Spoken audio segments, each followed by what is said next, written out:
मोहम्मद बिन मुरसल की मां से कहा, सिर्फ 20 मिनट बाकी हैं फांसी में। आप क्या महसूस कर रही हैं? मां तो मां होती है। आंखें खुश्क थीं, सांस जैसे चलना भूल गई हो, ज़बां बंद हो गई और दिल पे पत्थर रखकर अपने बेटे को फांसी के लिए रुखसत कर दिया। क्या मंजर था। और मोहम्मद बिन मुरसल को फांसी दे दी गई। 20 सितंबर 2023 को नजरान में नौजवान मोहम्मद बिन मुरसल सऊदी अरब के शहर नजरान के रहने वाले थे। मामूली सी तलखी के बायस उनके हाथ से उनके एक कजन का कत्ल हुआ। उनको जेल हो गई। जेल में कुछ अरसा गुजारने के बाद अदालत ने कसास में उनकी गर्दन उड़ाने का हुक्म सुना दिया। अलबत्ता शरई तौर पर मकतूल के वरसा के पास दियत लेने या फी सबीलिल्लाह माफ करने का इख्तियार भी था। मोहम्मद बिन मुरसल के कबीले आले रिज़्क़ के बच्चों, बुजुर्गों और नौजवानों ने यह फैसला किया कि मकतूल के कबीले आले सुंबा के सामने माफी की दरखास्त रखी जाएगी। वो चाहे तो दियत ले लें, वो चाहे तो माफ कर दें। यह दरखास्त रखने का जो अंदाज था, ये इतना मुनफरिद था, ये इतनी आजिज़ी और फरियाद लिए था कि पूरे अरब मीडिया का ये मौजू बन गया। मोहम्मद बिन मुरसल के कबीले के छोटे बड़े बुजुर्ग बच्चे सब मकतूल के दरवाजे पे पहुंच गए। मकतूल के वरसा को बुलाया गया।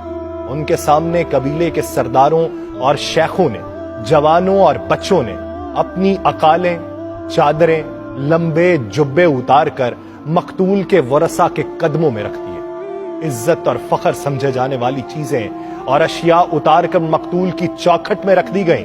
अपनी चादरों से घुटनों को बांधकर जमीन पर लेट गए। अपने सरों पर मट्टी डाली। शायरों ने मुआफी पर कसीदे लिखे।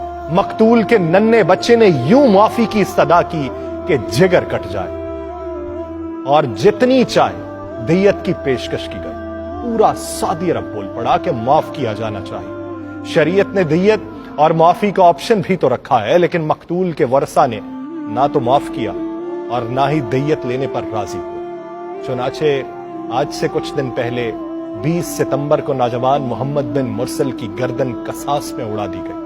ये पहला कातिल था जिसके लिए पूरे मुल्क में मगफिरत की दुआएं हो रही थी। लोग हमदर्दी का इजहार कर रहे थे, लेकिन दूसरी जानिब कानून अपनी जगह कितना मजबूत था कि सब कुछ होने के बावजूद भी नाफिज होकर रहा। लेकिन वो कौमें तरक्की करती हैं जहां पर कानून किसी के लिए दो राया ना हो, जहां पर कानून सबके लिए बराबर हो, जहां पर शहजादों के लिए भी कानून वही हो जो उस मुल्क के एक आम बासी के लिए।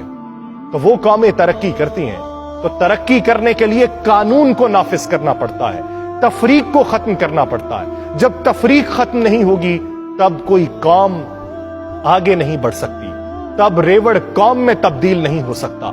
वो हुजूम तो बने रह सकते हैं, कौम बनने में वक्त लगता है।